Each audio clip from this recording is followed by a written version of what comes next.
Frères et sœurs de l'émission La manne du ciel. La manne jaillit toujours abondamment du ciel et nous donne la vie de Jésus-Christ. Cette manne est notre nourriture et cette nourriture nous donne la joie de savoir que nous sommes les fils de Dieu. Et les fils de Dieu suivent la parole de Dieu, vont évangéliser pour retourner à lui dans le ciel où il y aura les noces de l'agneau. Mes frères, mes sœurs, vous êtes tous bénis dans le précieux nom de notre Seigneur Jésus-Christ. Lui qui est venu sur la terre et qui nous a lavés avec son propre sang. Et les yeux de notre âme se sont ouverts. Et d'un seul coup, nous portons encore des habits blancs dans l'âme. Et nous sommes revêtus dans l'âme. Cette émission est présentée par le serviteur Jules Komla-Sossou de l'église missionnaire Philadelphie de Christ à Lomé, Togo. Et nous sommes tellement heureux de partager ce moment avec toi, afin que tu saches que le Dieu de gloire, le Tout-Puissant, qui t'a fait, qui t'a créé sur cette terre et qui m'a créé sur cette terre, ne nous a pas laissé tomber. Il nous aime tant qu'il est venu lui-même sur la terre, s'est sacrifié pour nous et il est venu nous chercher. Alors, nous disions que le roi est le Dieu invisible. Jésus-Christ est le roi, l'éternel roi, qui a quitté les cieux, des cieux, et est venu sur la terre pour nous sortir des affres, des ténèbres, des secousses de cette terre, et pour nous amener au ciel là où il est lui-même. C'est lui notre Père qui est dans les cieux, et nous devons retourner à lui dans le ciel. Alors, nous avons vu que le roi est venu des cieux sur la terre. Et des mages sont venus depuis l'Orient, le pays d'Orient, là où se trouve Ismaël, le premier fils d'Abraham, et les 6 derniers fils que Ketura a fait à Abraham. Ketura l'Éthiopienne a fait à Abraham. Et parmi ces 6 derniers fils, il y a Madian qui est le 4e. Cela se trouve dans Genèse 25, versets 1 à 6. Et ces mages sont venus jusqu'à lui à Bethléem, car il est écrit dans Michée 5, verset 1. Et toi, Bethléem, petite entre les villes de Juda, mais de toi sortira pour moi celui qui dominera sur Israël, celui dont les jours remontent aux temps anciens, aux jours d'éternité. Et donc, l'Éternel est venu sur la terre, c'est lui le roi. Et quand ils l'ont vu, ils se sont prosternés devant lui, l'ont adoré et lui ont donné ensuite, une fois levé, de l'or pour dire que c'est le roi qui est venu, de l'encens pour dire que c'est le souverain sacrificateur, et de la myrrhe pour dire que c'est le prophète à écouter, mais qui souffrira à notre place. Et donc nous avons vu tout cela, et nous avions également dit que l'Esprit du Seigneur, l'ange du Seigneur s'est révélé à Joseph et lui a dit de partir de nuit avec Marie et l'enfant, car Hérode cherchera à le faire périr. Ils sont partis de nuit en Égypte. Et une fois en Égypte, je t'avais dit, qu'est-ce qu'ils ont? Parce qu'ils sont partis de nuit précipitamment. Qu'est-ce qu'ils ont pour survivre en Égypte? Eh bien, Jésus leur a fait venir beaucoup d'or.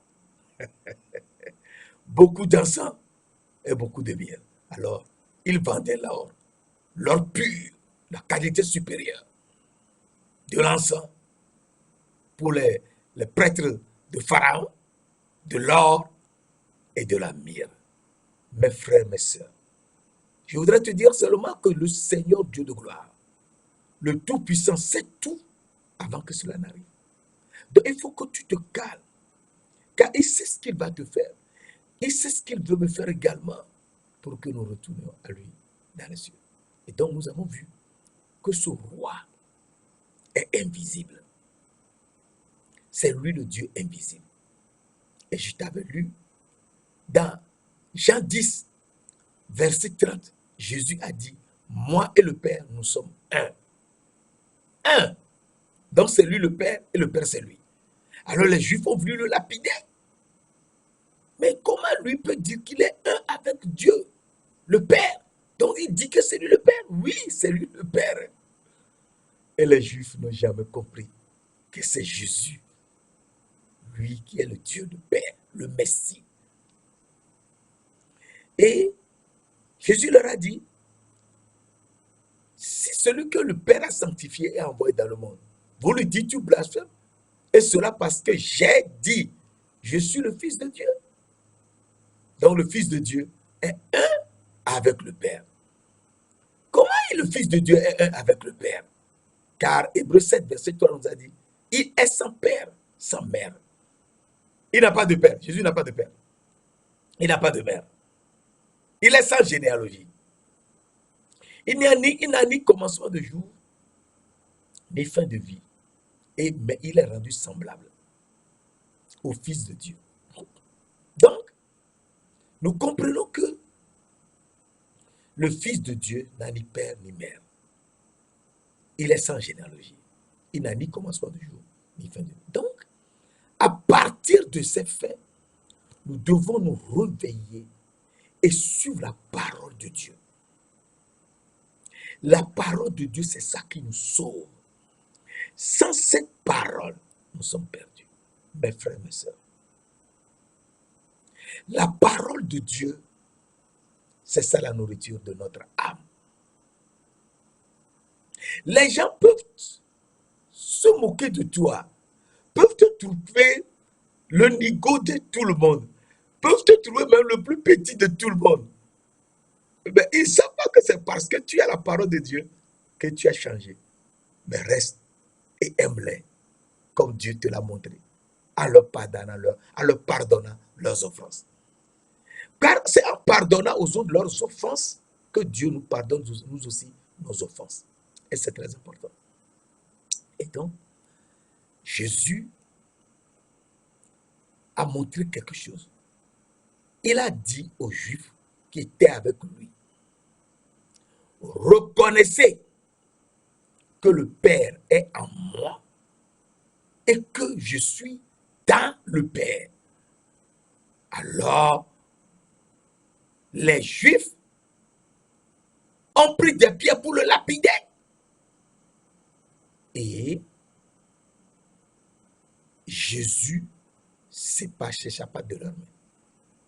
Comment a-t-il fait pour s'échapper de la main? Je t'ai dit la dernière fois qu'il était devenu invisible. Et donc Jésus-Christ, c'est lui le Dieu invisible. Lui, c'est lui le Dieu invisible.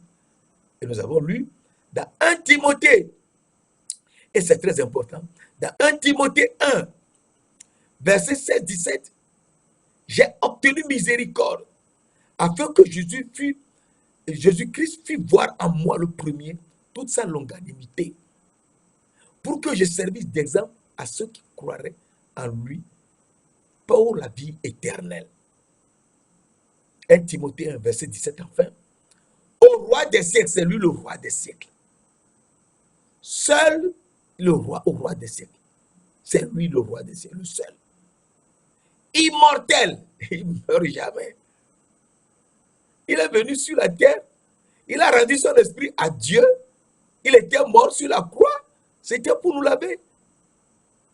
Le laver de nos péchés par son propre sang. Et c'est pour ça il s'est laissé percer et du sang est sorti.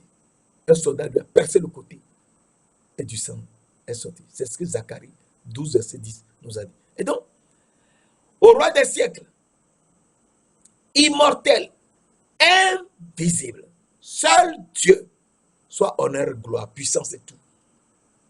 Et donc, à partir de là, nous savons que Jésus-Christ est invisible. Et étant invisible, les gens qui voulaient l'attraper pour le lapider, ils ne l'ont plus vu. Et je t'ai donné le deuxième niveau, Jean 8, verset 56 à 59. C'est le deuxième niveau. Jésus a dit aux Juifs que avant que Abraham fût, il est je suis. Abraham, les Juifs lui ont dit, toi tu n'as pas encore 50 ans, tu as connu Abraham. Oui, Abraham stressait de joie de ce qu'il verrait son jour. Ah, il a vu et s'est réjoui. Alors Jésus leur dit, avant que Abraham fût, je suis. Et donc Jésus montre qu'il est je suis, c'est lui je suis, oui, c'est Jésus qui est je suis. Je suis, oui. Alors les Juifs ont voulu le lapider. Verset 59, Jean 8, verset 59. Alors les Juifs prirent des pierres pour les jeter contre lui. Mais Jésus se cacha et sortit du temple. Il se cacha où? Et je te l'avais dit la dernière fois. Il se cacha parce qu'il était devenu invisible. Les Juifs ne l'ont plus vu. Et à partir de là, nous devons savoir que Dieu qui a parlé à Moïse dans Exode 3, versets 2 à 6, c'est l'ange de l'Éternel qui a parlé à Moïse du buisson enflammé. Et l'ange de l'Éternel est l'Éternel. Et l'Éternel est Dieu. Donc l'ange de l'Éternel est l'Éternel et l'ange de l'Éternel est Dieu. Et c'est le Dieu d'Abraham, le Dieu d'Isaac, le Dieu de Jacob. Alors, Moïse, il a dit à Moïse d'aller en Égypte et que les gens vont l'écouter. Et Moïse lui a dit, si les gens lui demandent comment s'appelle le Dieu qui lui a parlé, que leur dirais-je? Alors Dieu dit à Moïse, je suis celui qui suis. C'est ainsi que tu parleras aux enfants d'Israël. Celui qui s'appelle je suis m'a envoyé vers vous. C'est mon nom pour l'éternité de génération en génération. Je suis le Dieu d'Abraham, le Dieu d'Isaac et le Dieu de Jacob. Exode 3, verset 2 à 6 et Exode 3, verset 14, 15. Il faut lire toi-même. Et tu comprendras ce que Jésus est en train de dire. Donc Jésus, c'est lui le Dieu d'Abraham, le Dieu d'Isaac et le Dieu de Jacob. C'est lui qui est l'ange de l'Éternel. C'est lui qui est l'Éternel et c'est lui qui est Dieu.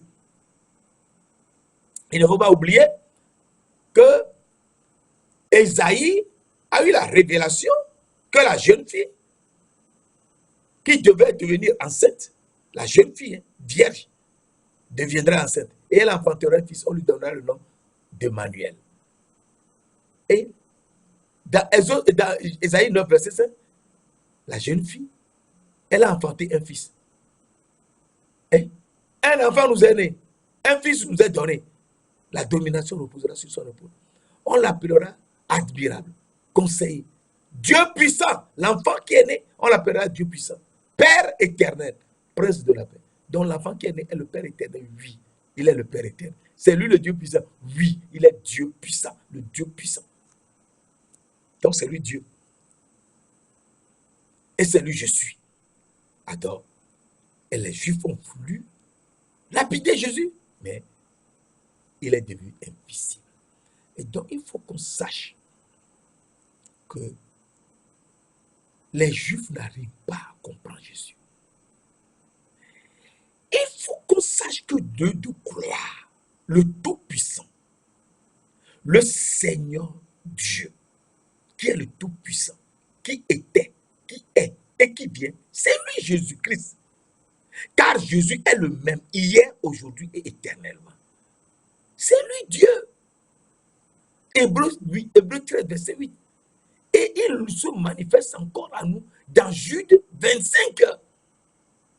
Jude verset 25. C'est lui qui était Dieu d'éternité. Et maintenant, et pour l'éternité à venir, c'est lui Dieu. Mais il n'arrive pas à le croire. Et dans Jean 5, verset 17 à 19, la parole de Dieu nous dit, mais Jésus leur répondit, mon Père agit jusqu'à présent. Moi aussi, j'agis. Jean 5, verset 17 nous dit, mon Père agit jusqu'à présent. Moi aussi, j'agis. Et à cause de cela, les Juifs cherchaient encore plus à le faire mourir. Mes frères, mes sœurs, il faut qu'on lise la parole pour savoir ce qui s'est passé et savoir qui est Jésus qui est venu sur la terre. Et ne pas voir seulement un maître. Non! C'est le Dieu de gloire, l'Éternel des armées qui est venu jusqu'à nous sur la terre. Ce n'est pas un maître, ni un prophète. C'est lui le roi qui est venu. Le roi des rois, le Seigneur des seigneurs. C'est lui la parole de Dieu que notre âme mange. À cause de cela, les Juifs cherchaient encore plus à le faire mourir. Non seulement parce qu'il violait le sabbat, et c'est ce que nous verrons aujourd'hui, non seulement parce qu'il violait le sabbat, mais encore parce qu'il appelait son Dieu son propre Père. Il appelait Dieu son propre Père, se faisant l'égal de Dieu, se faisant lui-même égal à Dieu. Il appelait Dieu son propre Père et se faisant ainsi lui-même égal à Dieu. Donc, en disant qu'il est un avec le Père, que le Père agit, lui aussi il agit. Mais il dit qu'il est le Père. Oui, le Père agit jusqu'à présent. Moi aussi j'agis. Donc c'est lui qui agit. Alors, verset 19, Jésus reprit donc la parole et leur dit, en vérité, je vous le dis, le Fils ne peut rien faire de lui-même. Il ne fait que ce qu'il voit faire au Père. Et tout ce que le Père fait, le Fils le fait pareillement. Et tout ce que le Père fait, le Fils le fait pareillement. Alors, les Juifs étaient subjugués. Mais comment? Alors, nous lisons le verset 23, c'est très important. Afin que tous honorent le Fils comme ils honorent le Père. Afin que tous honorent le Fils comme ils honorent le Père. Celui qui n'honore pas le Fils n'honore pas le Père. Celui qui n'honore pas le Fils n'honore pas le Père. Mes frères, mes sœurs. Si tu n'honores pas le Père, tu n'honores pas le Fils. Si tu n'honores pas le Fils, tu n'honores pas non plus le Père. Alors, les Juifs n'arrivent plus à comprendre. Oui, car le Fils, c'est lui le Père. Moi et le Père, nous sommes un. Alors Jésus dit, dans Jean 14, nous lisons le verset 7 à 11, et qui est un verset très important.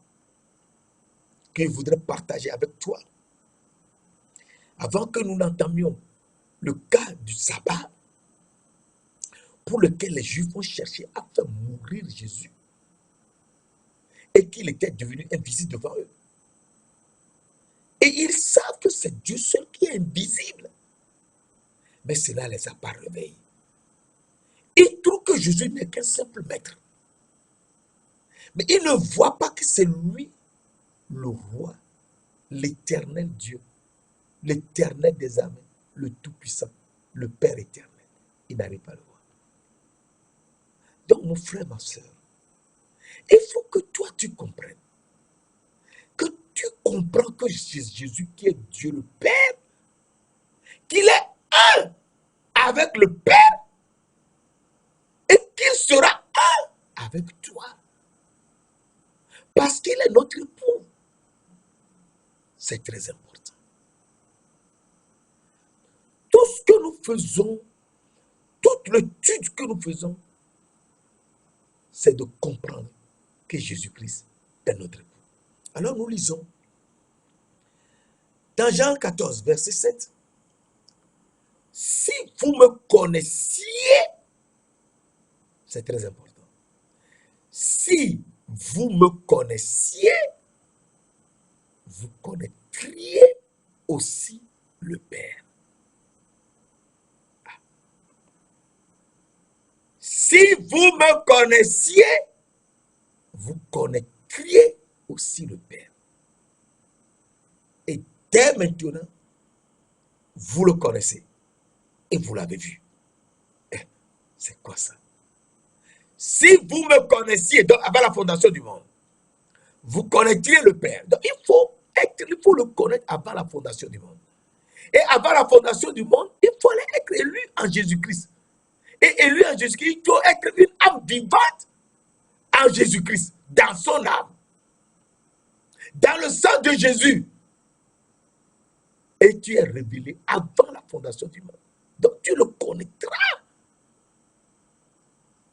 Si vous me connaissiez, vous connaîtriez aussi le Père. Et dès maintenant, vous me connaissez. Et dès maintenant, vous le connaissez. Et vous l'avez vu. Jésus est en train de parler aux gens, à ses disciples. Il a dit, si vous me connaissiez, vous connaîtriez aussi mon Père. Et dès maintenant, vous le connaissez et vous l'avez vu. Mais il voyait Jésus en face de lui, en face d'eux. Alors, verset 8, Philippe lui dit, montre-nous le Père Seigneur. Et cela nous suffit. Mes frères, mes sœurs, Philippe est un vrai disciple de Jésus-Christ. Et Jésus leur dit,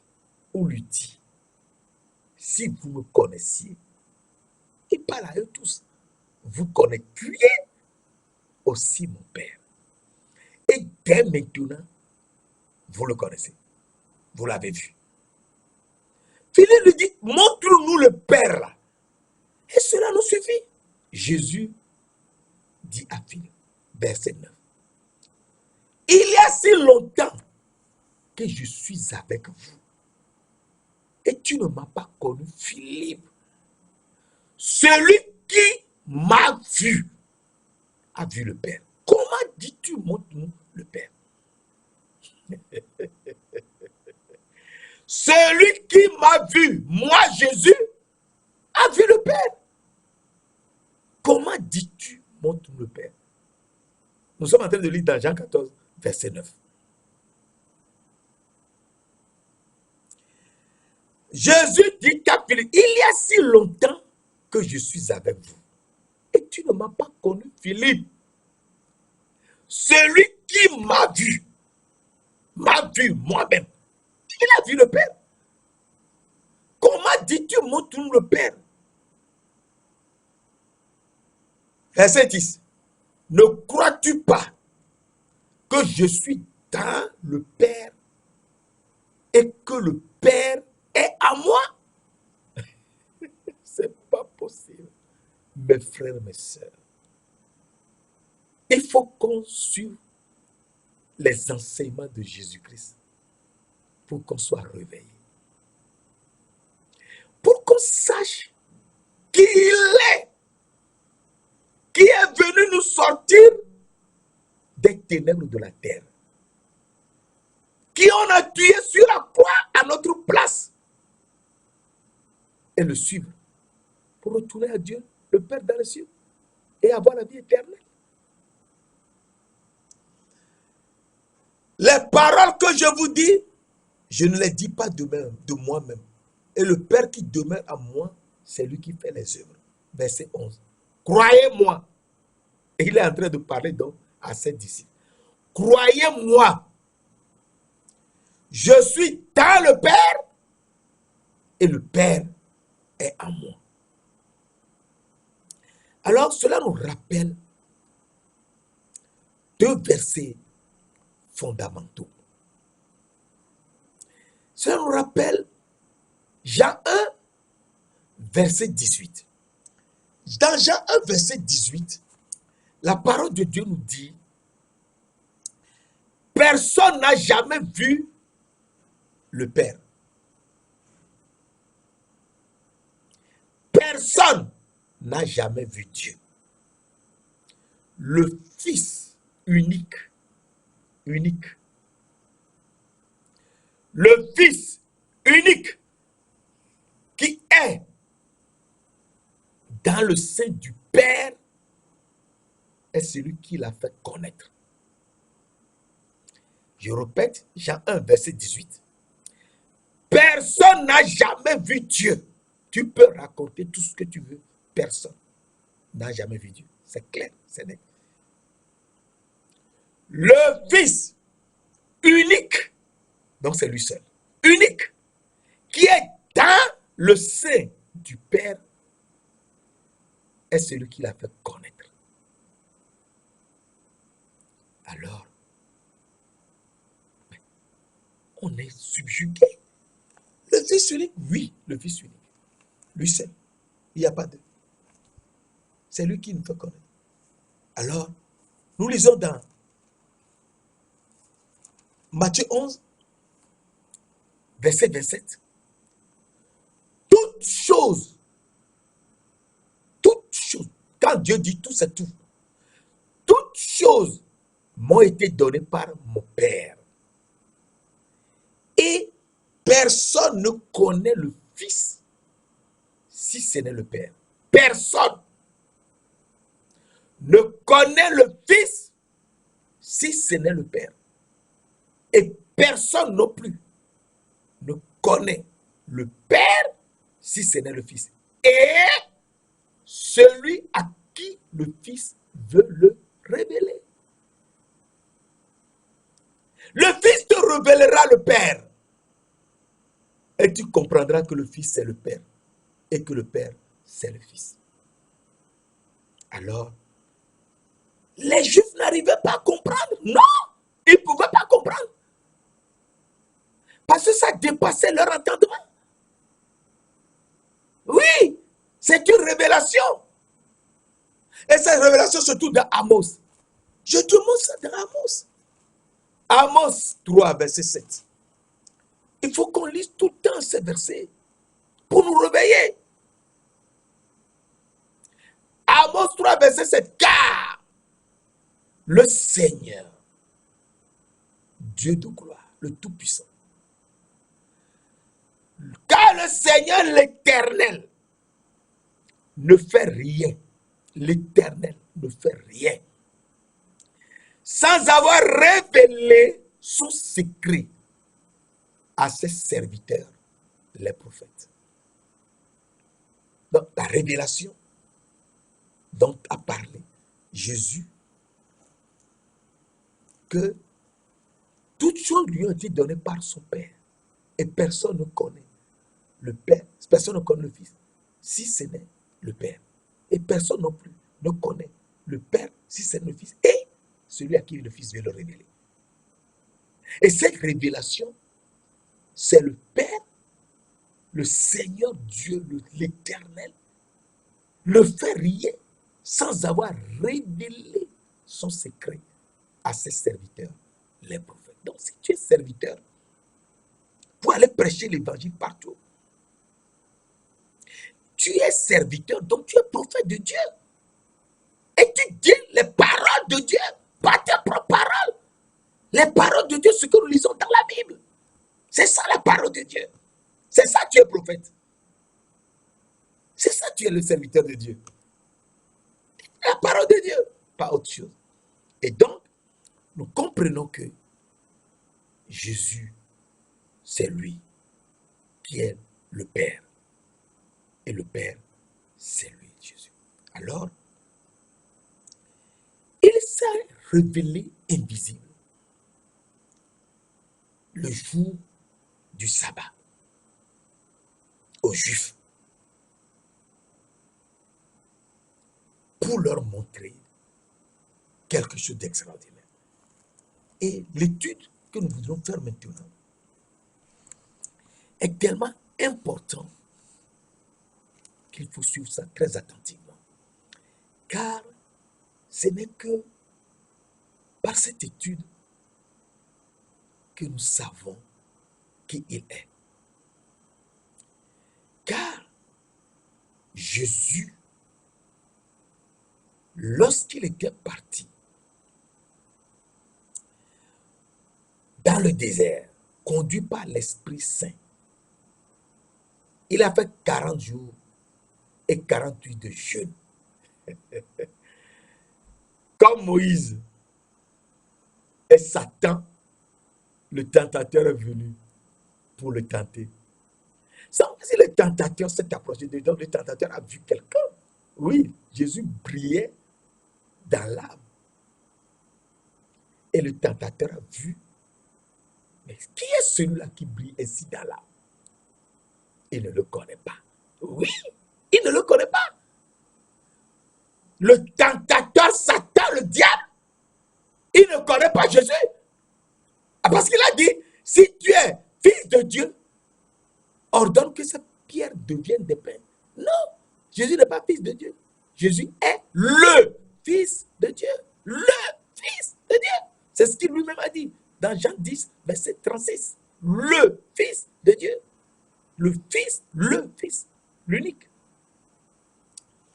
Alors, il a écrasé la tête du serpent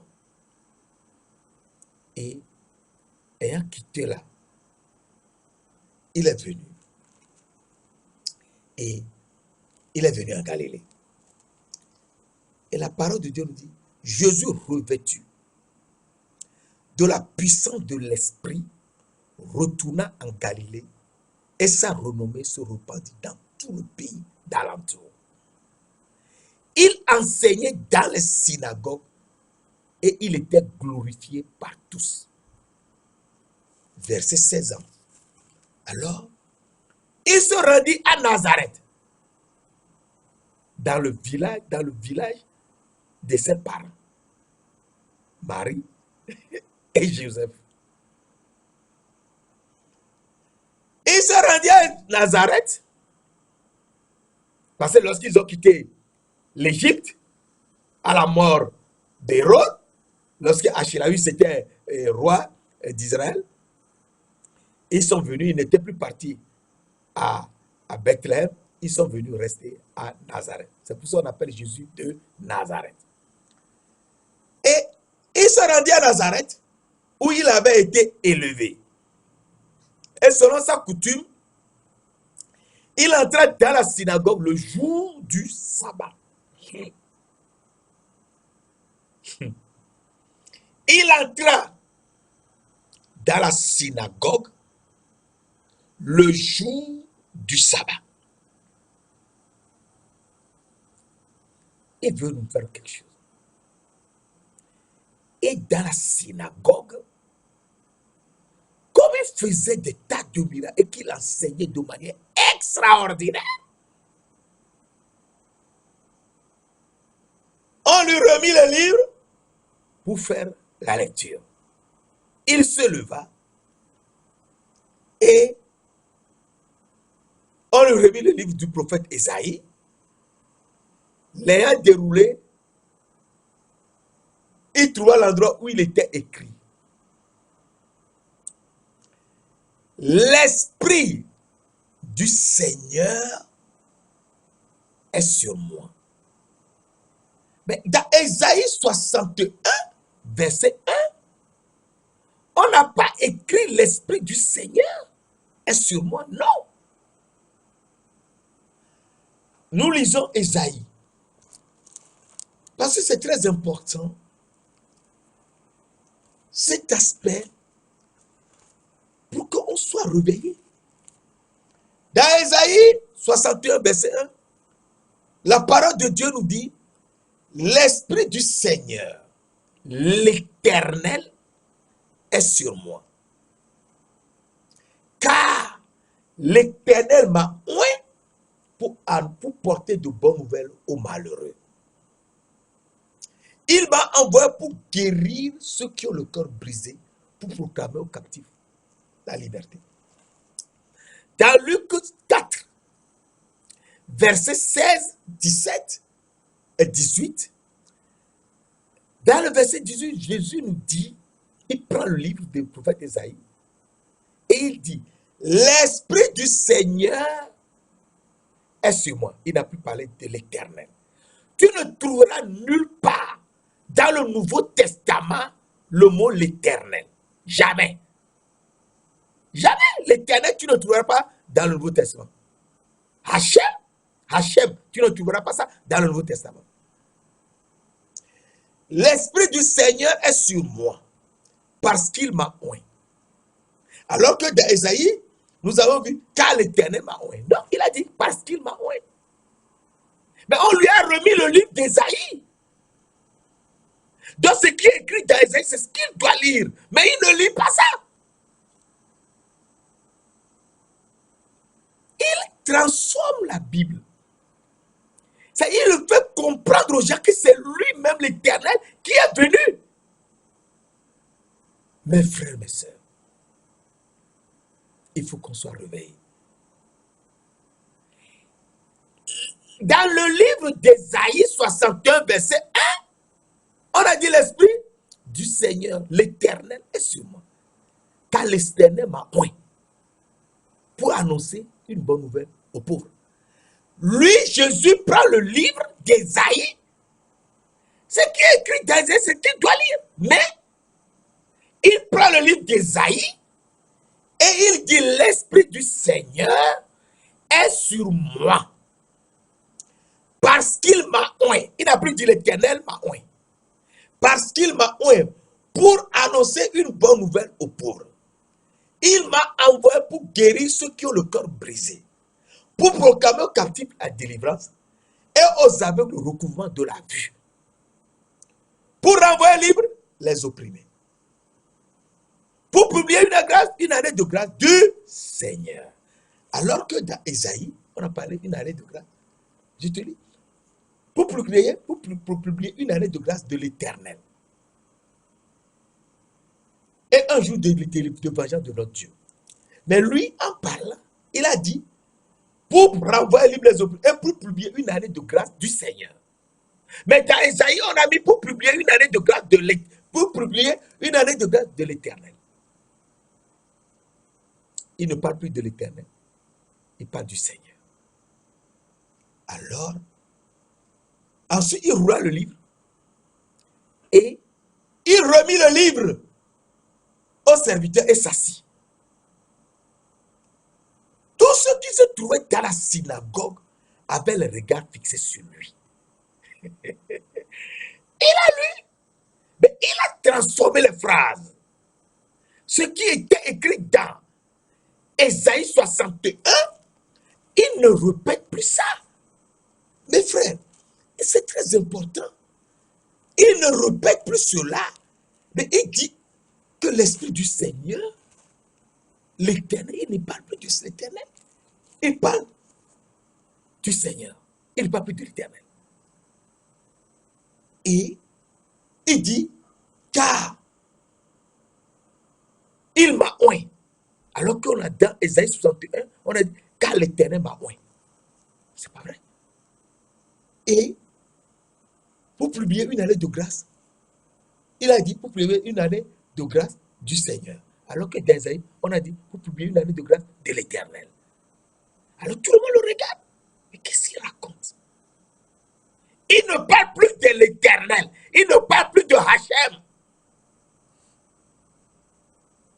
Alors tout le monde le regarde. Et il dit, verset 21, alors il commença à leur dire, suivez bien. Alors Jésus commença à leur dire, aujourd'hui, cette parole de l'écriture que vous venez d'entendre, pas ce qui est écrit dans Ésaïe, mais ce que vous venez d'entendre est accompli. Est accompli. Et tous lui rendaient témoignage. Mais ils étaient étonnés des paroles de grâce qui sortaient de sa bouche. Et il disait, n'est-ce pas le fils de Joseph? Oui, le fils de Joseph n'est pas un lévite. Il ne pouvait pas lire dans la synagogue. Ce sont les lévites qui lisent la Bible. Comment on a pu lui donner, lui qui est de la tribu de Juda, le livre du prophète Ésaïe à lire?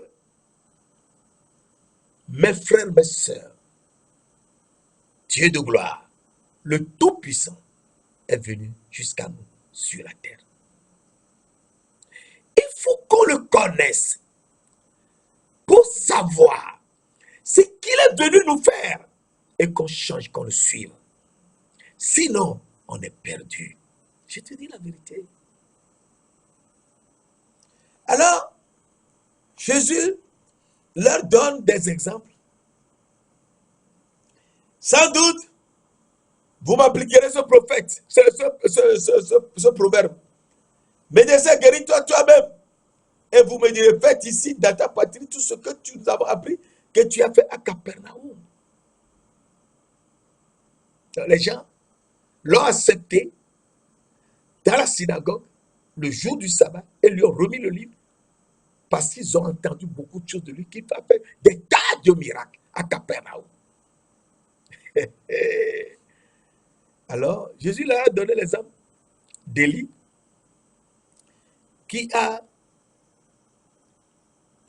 donné beaucoup de nourriture à la veille de Sarepta, qui lui a donné le reste de ce qu'elle avait à manger. Et quand Élie a mangé, eh bien, la nourriture n'a plus cessé. Et il a donné l'exemple d'Élisée, qui a guéri Naaman. Et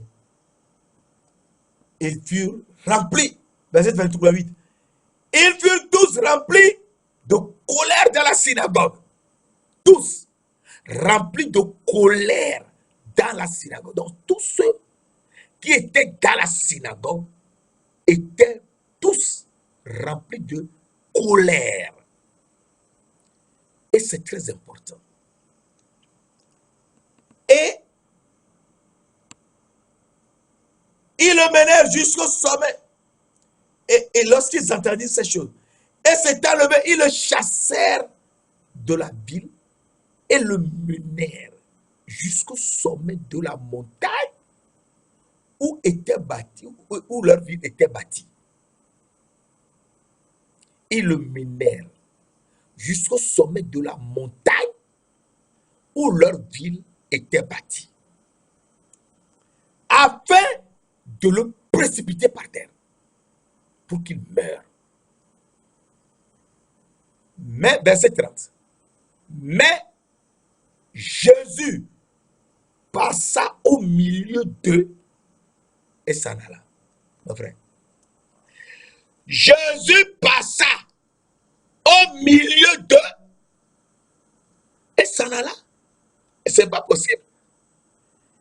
Il voulait le précipiter du sommet de la montagne pour qu'il soit brisé en bas et qu'il meure. Mais Jésus passa au milieu d'eux et s'en alla. Comment a-t-il fait pour passer au milieu d'eux et s'en aller? il était devenu invisible. C'est lui le Dieu invisible. C'est lui Dieu invisible que nul ne peut voir. C'est la vérité. C'est lui Dieu invisible. Alors, je te lis un verset qui est très important, 1 Timothée 6, pour que tu sois rempli de joie. 1 Timothée 6, verset 14 à 16. De vivre sans tâche, sans reproche, jusqu'à l'apparition de notre Seigneur Jésus-Christ. Verset 15. Comme manifestera en son temps le bienheureux, un seul souverain, sacrificateur sans temps, le roi des rois et le Seigneur des seigneurs, qui est Jésus-Christ, qui seul possède l'immortalité, c'est lui le seul Dieu immortel, qui seul possède l'immortalité, qui habite une lumière inaccessible que nul homme n'a vu, ni ne peut voir. Si nul homme ne l'a vu, ni ne peut le voir, donc il est invisible. Et à qui appartient l'honneur et la puissance éternelle. Amen. Et donc, si nul homme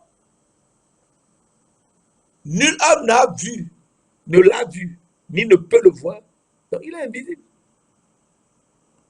Donc effectivement, c'est lui Dieu invisible. Il était devenu invisible. Il est passé au milieu d'eux et il est parti. Alors les Juifs, ils se sont posé des questions. Mais comment? Oui, il est parti. C'est très important. Il cherchait à le faire mourir le jour du sabbat. Et il est passé au milieu d'eux. Et il est parti. Et il a transformé tout ce que Esaïe a dit, que c'est lui. L'Esprit du Seigneur est sur lui. Lui, le Seigneur Jésus. C'est lui le Seigneur de gloire. Le Tout-Puissant. C'est lui qui était, qui est et qui vient. C'est très important de le savoir pour le suivre. La prochaine fois, nous verrons ce qui s'est passé un autre jour de sabbat et nous conclurons mieux pour savoir que c'est lui qui est le roi. Et ce roi est le Dieu invisible. Saint-Esprit, Esprit de gloire, Esprit Saint, Esprit Tout-Puissant, nous te louons et nous te bénissons. C'est toi qui nous conduis dans la vie éternelle. Nous ne faisons que te suivre. Conduis-nous. Enseigne-nous. Montre-nous que nous sommes aujourd'hui des fils et des filles du Dieu vivant.